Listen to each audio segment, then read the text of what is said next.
Hi, today I want to show you a new feature in DroneEngage and how it can be linked to MAVLink 3D. Here I'm opening Windows. This is Windows. I'm running it on a virtual machine. And I'm connected to cloudardopilot.org. And I'm running the simulator of the Raspberry Pi image. Here, this is the MAVLink 3D map. You can easily run it on Windows. Just take this command,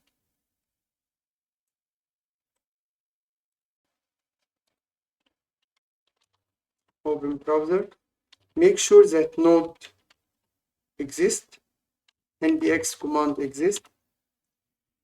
If you don't have node or nbx command, you need to install Node.js on Windows, and it is very straightforward. You download it from here and you just open the MSI file and start the installation. It's very straightforward. Okay, back to our command here. We run this command, press enter.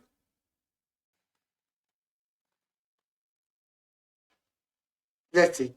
Now we have this site. Here it is. First we go to DroneEngage and we need to go to preference and enable this checkbox, and then go here, enter.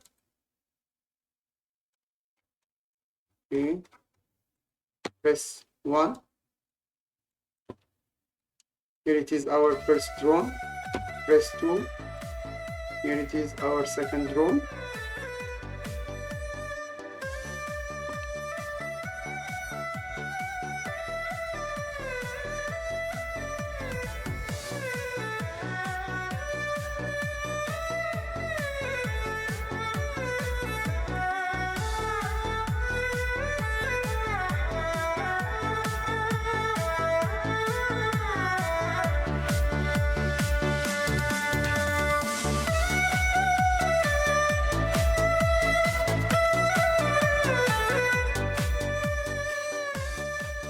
And now we can control it from DroneEngage here, and it will move.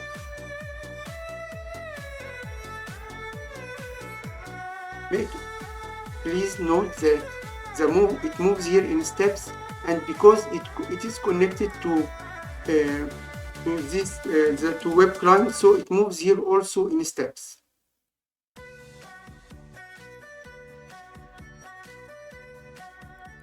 If you connect it to the SITL directly, then it will move smoothly as in other videos where I connected to the SITL. But here it moves in steps because here the web client moves in steps and the web client sends the data to the MAVLink map. Thank you very much.